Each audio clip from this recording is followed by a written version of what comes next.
भूर्भुवः स्वः तत्सवितुर्वरेण्यं भर्गो देवस्य धीमहि धियो यो नः प्रचोदयात्।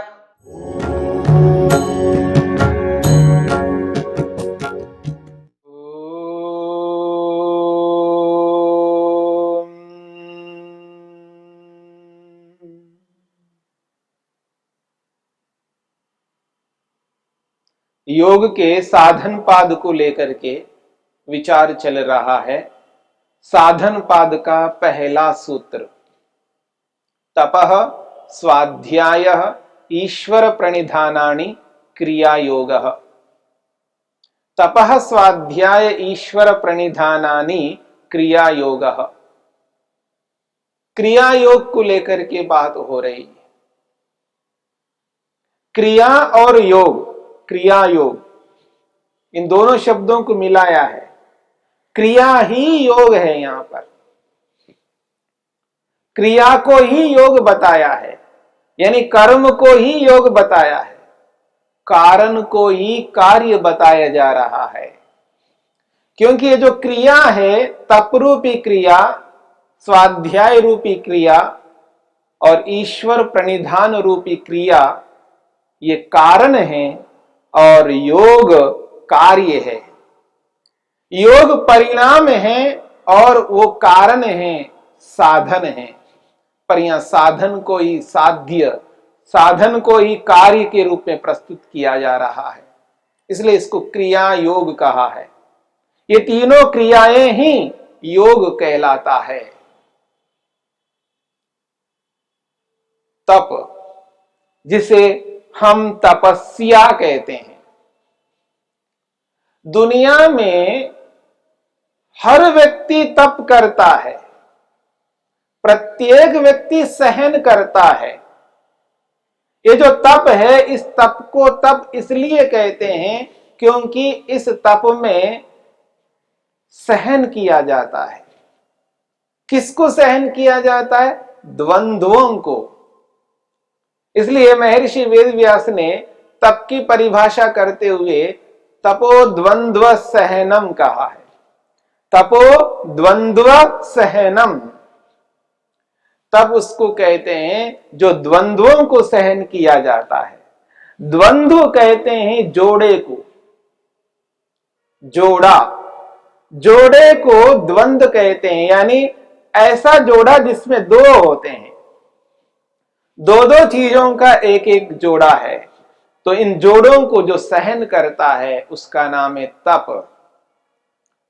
और कैसे जोड़े?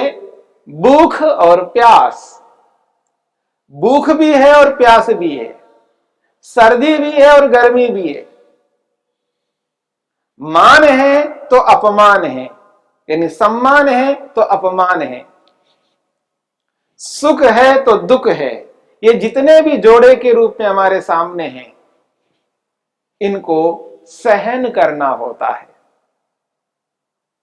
और ये जो इनको सहन करना होता है, ये जो सहन करना इसलिए है क्योंकि बहुत बड़े फल को प्राप्त करना है, बहुत बड़े लक्ष्य को प्राप्त करना है। एक इतना ऊंचा प्रयोजन है व्यक्ति का, उस ऊंचे बड़े लक्ष्य को पाने के लिए व्यक्ति को यह सहन करना होता है। ये द्वंद्व है, चाहे सुख हो चाहे दुख हो, चाहे मान सम्मान हो या अपमान हो, सर्दी हो या गर्मी हो, भूख हो या प्यास हो, किसी भी परिस्थिति में व्यक्ति को इनको सहन करना है, इनको लेकर के दुखी नहीं होना है। और ये जो सहन किसके लिए? बहुत बड़े प्रयोजन के लिए, और वो बहुत बड़ा प्रयोजन अच्छा है, बुरा नहीं है, स्थायी सुख के लिए है और स्थायी रूप से दुख को हटाने के लिए है।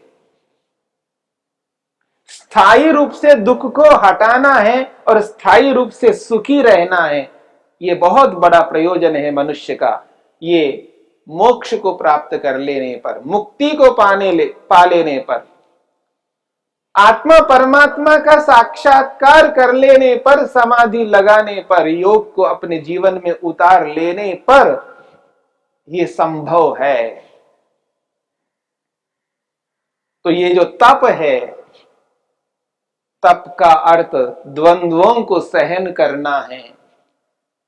और जब व्यक्ति द्वंद्वों को सहन करता है अच्छे कर्म के लिए, अच्छे प्रयोजन के लिए, तभी यह तप कहलाएगा। यदि बुरे कर्म करने के लिए सहन करता है तो वो तप नहीं कहलाएगा। यदि चोरी के लिए, डाका के लिए या गलत कर्म करने के लिए व्यक्ति जब सहन करता है, तप करता है, सर्दी गर्मी भूख प्यास वो भी यदि सहन करता है, उसे तप इसलिए नहीं कहते हैं, उसका प्रयोजन उचित नहीं है, अनुचित प्रयोजन है। और अनुचित प्रयोजन से स्थायी सुख कभी प्राप्त नहीं हो सकता। अनुचित प्रयोजन से स्थायी रूप से दुख दूर नहीं हो सकता। इसलिए स्थायी सुख को पाने के लिए, स्थायी रूप से दुख को दूर करने के लिए व्यक्ति को सहन करना है, अर्थात तप करना है। और उसी स्थिति में व्यक्ति अंतिम प्रयोजन को, मोक्ष रूपी प्रयोजन को पूरा कर सकता है। इसलिए महर्षि पतंजलि ने तप का यहां पर विधान किया है। और ऐसी क्रिया है जिस क्रिया को निरंतर व्यक्ति अपने जीवन में उतारता ही जाए, कभी इस तप से ऊबे नहीं। तप को हमेशा साथ में लेकर के चले, तब जाकर के व्यक्ति निखर जाएगा, तप से तप जाएगा और वही तप उसको योग को सिद्ध करने में सक्षम होगा। इसलिए महर्षि वेदव्यास कहते हैं, वो कहते हैं न अतपस्विनो योगः सिद्ध्यति। बहुत बड़ी बात कही है, न अतपस्विनो योगः सिद्ध्यति। जो तप नहीं करता उसे योग सिद्ध नहीं हो सकता। जो तप नहीं करता उसको योग सिद्ध नहीं होता। जो तप नहीं करता उसको समाधि नहीं लगती। जो तप नहीं करता उसका मन एकाग्र नहीं होता। जो तप नहीं करता उसको वैराग्य प्राप्त नहीं हो सकता। जो तप नहीं करता वो आत्मा परमात्मा का साक्षात्कार नहीं कर सकता। जो तप नहीं करता वो स्थायी रूप से दुखों को दूर नहीं कर सकता। जो तप नहीं करता है वो स्थायी रूप से सुख को प्राप्त नहीं कर सकता। मनुष्य का जो प्रयोजन है वह प्रयोजन तप से पूरा हो सकता है। न अतपस्विनो योगः सिद्ध्यति। जो तपस्वी नहीं है, तप नहीं करता, उसको योग सिद्ध नहीं हो सकता। आज व्यक्ति तप को तप के रूप में समझ नहीं पा रहा है, उसको तप मान करके नहीं जीना चाहता है। वो जो धैर्य रखना होता है जीवन में, वो धैर्य समाप्त होता जा रहा है। व्यक्ति को तसल्ली नहीं है, धैर्य नहीं है। वो अपने आप को रोक नहीं सकता, उसको तत्काल परिणाम चाहिए, तत्काल फल चाहिए, तत्काल प्रतिक्रिया चाहिए उसको। इसलिए व्यक्ति सहन नहीं कर पाता है। प्रत्येक कर्म का फल तत्काल नहीं मिल सकता। और ऐसे ऐसे कर्म हैं जिन कर्मों का फल न जाने कब जाकर के मिलेगा। यदि इसी जन्म में 50 साल के बाद वो फल मिलने वाला है तो उसको सहन करना होगा, तप करना होगा, प्रतीक्षा करनी होगी। 50 साल तक प्रतीक्षा करनी होगी। 100 साल तक प्रतीक्षा करना पड़े तो 100 साल तक प्रतीक्षा करेंगे। और अगले जन्म के लिए प्रतीक्षा करनी है तो अगले जन्म के लिए आपको रुकना होगा, तब तक सहन करना होगा। एक जन्म के लिए नहीं तो 10 जन्मों के लिए रुकना होगा, 50, सैकड़ों, हजारों जन्मों के लिए भी रुकना होगा तो रुकना पड़ेगा, क्योंकि हम ऐसे ऐसे कर्म करते हैं जिन कर्मों का फल पता नहीं किस रूप में मिलने वाला है, ये फल देने वाला ही जानता है। क्योंकि हमारे प्रत्येक कर्म को जानने वाला भी वही है और उसका फल देने वाला भी वही है।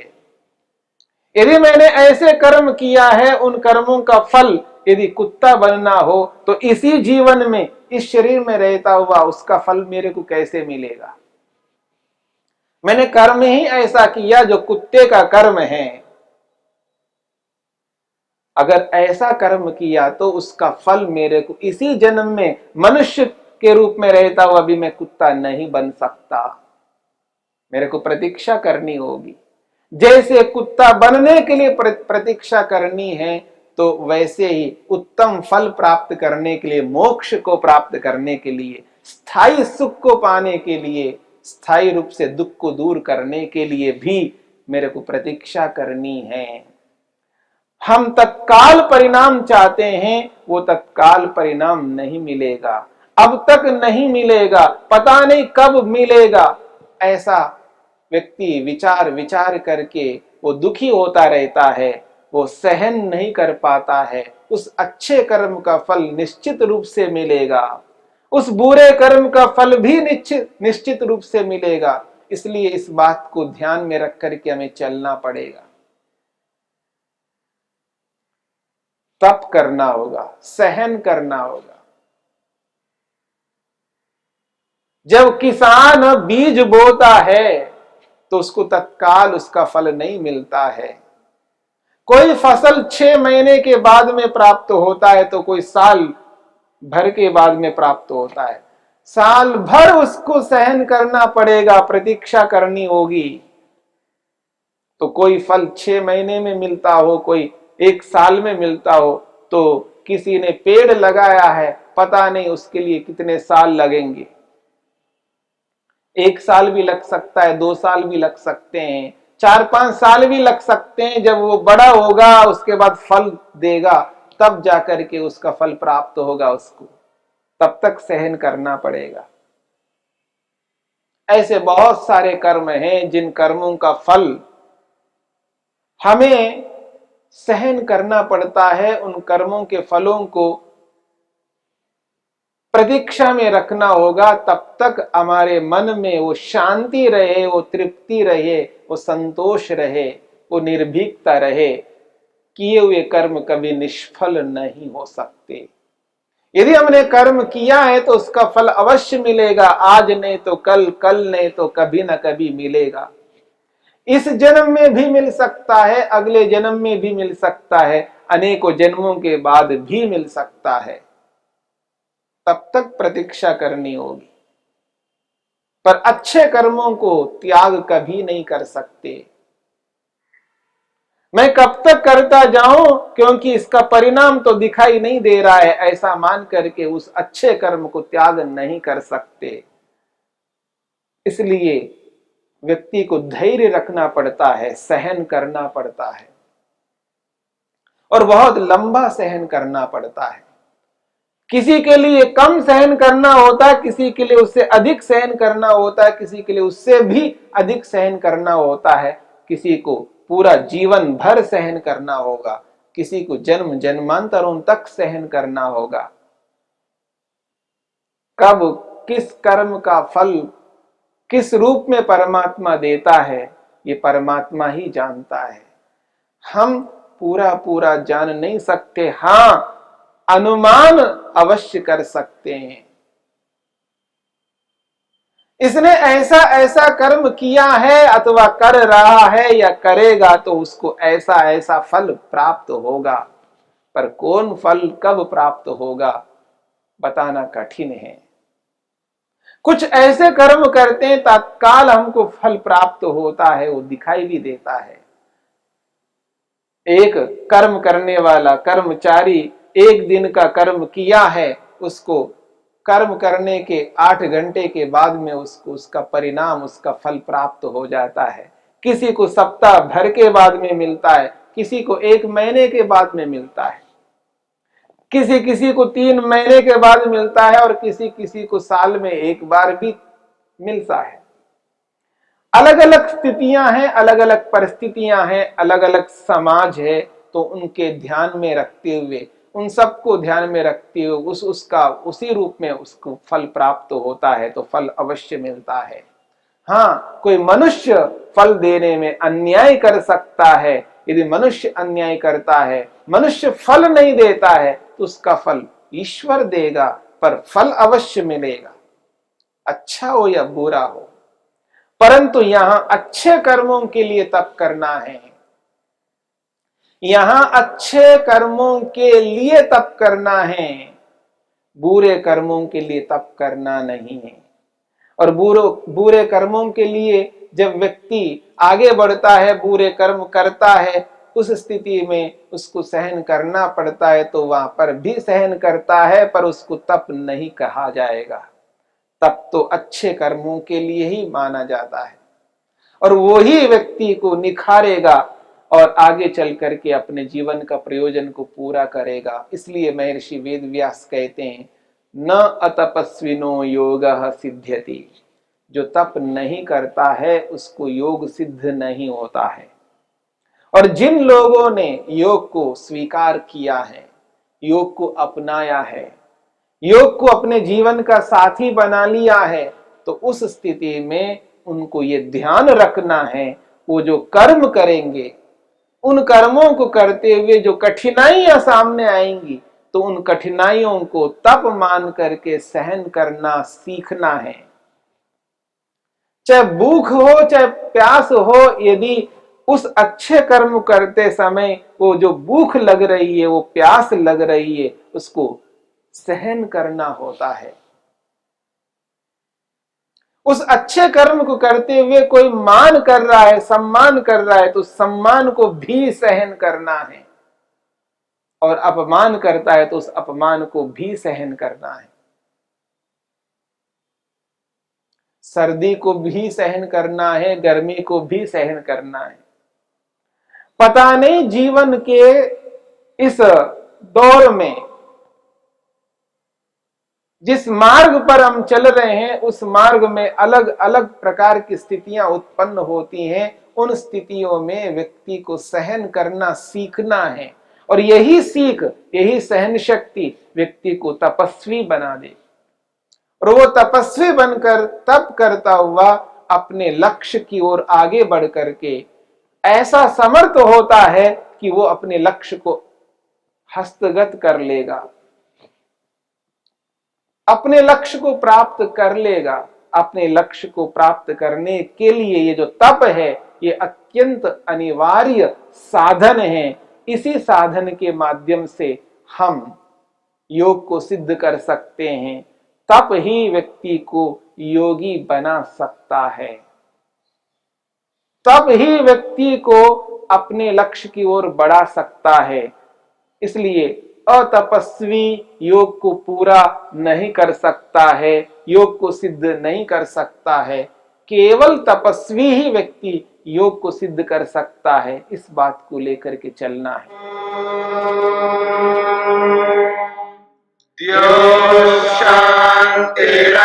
शांतिरंतरिक्षं शांति पृथिवी शांतिरापः शांतिरोषधयः शांतिः वनस्पतयः शांतिर्विश्वे देवाः शांतिर्ब्रह्म शांति सर्वं शांति शांतिरेव शांति क्षमा शांतिरेधि। ओम शांति शांति शांति।